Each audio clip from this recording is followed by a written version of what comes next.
कृपया करके चैनल को सब्सक्राइब कीजिए।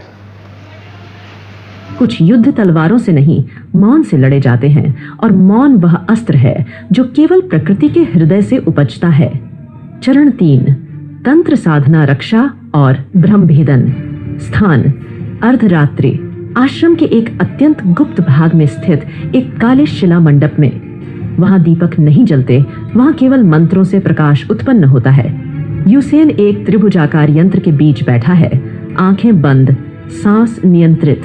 ऋषि वात्स्यायन उसके सामने त्रिशूल नुमा मुद्रा में बैठते हैं। ऋषि वात्स्यायन का स्वर गहन और संकेतमयी है और वो यूसेन से कहते हैं, यूसेन, अब तुमसे केवल शक्ति नहीं चाहिए, अब तुमसे सत्य और भ्रम के बीच अंतर करने की दृष्टि चाहिए। क्योंकि विषगंधा युद्ध नहीं करती, वह दृष्टि से धोखा करती है। वह तुम्हें तुम सा दिखेगी, तुम्हारे प्रियजनों के मुख में बोलेगी और तुम्हें भ्रम में डालकर आत्मघात की ओर मोड़ेगी। ऋषि वात्स्यायन सामने रखे काले चंदन से बने यंत्र की ओर इशारा करते हैं। उस पर उल्टे कमल के पत्तों की आकृति बनी है, जिस पर पीली रेखाओं से कुछ तांत्रिक संकेत अंकित हैं। ऋषि वात्स्यायन यूसेन से कहते हैं, यह यंत्र केवल प्रतीक नहीं है, यह तारतम्य है उन ऊर्जाओं का जो सूक्ष्म लोक से जुड़ती हैं।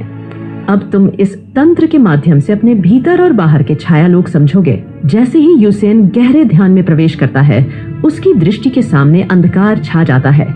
पर यह अंधकार स्थिर नहीं है, इसमें आकृतियां हैं, चेहरों के प्रतिबिंब हैं। कुछ उसके अपने हैं, कुछ दुश्मनों के, कुछ उसके जैसे। अचानक उसे अपनी माँ की आकृति दिखती है, लेकिन उसकी आंखें विषगंधा जैसी हैं। यूसेन घबराकर पूछता है, माँ, तुम नहीं, ये क्या है?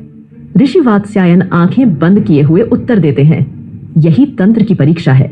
यहाँ सत्य और भ्रम की सीमा मिट जाती है। यदि तुम रोए, डर गए, तो भ्रम तुम पर हावी हो जाएगा। पर यदि तुम स्थिर रहे, तो तुम पहचान सकोगे कौन केवल छाया है और कौन वास्तविक आत्मा। तंत्र साधना में सफलता के पश्चात ऋषि वात्स्यायन यूसेन के ललाट पर काले चंदन से एक त्रिकोण बनाते हैं। उसके केंद्र में 3 बिंदु हैं। प्रतीक हैं भूत, वर्तमान और भविष्य के। ऋषि वात्स्यायन धीरे पर गंभीर वाणी में यूसेन से कहते हैं, अब तुम यदि विषगंधा के रूप बदले हुए अवतार देखो, तो तुम्हें केवल आंखें नहीं, अपनी आत्मिक दृष्टि का उपयोग करना होगा। यही तंत्र विद्या है, छाया में सत्य देख पाना और उस पर विजय पाना। चरण 4, स्वप्न विज्ञान और स्मृति प्रवेश। स्वप्न विज्ञान और स्मृति प्रवेश। स्थान ब्रह्म मुहूर्त का समय, जब पृथ्वी और आकाश के बीच की रेखा सबसे सूक्ष्म होती है।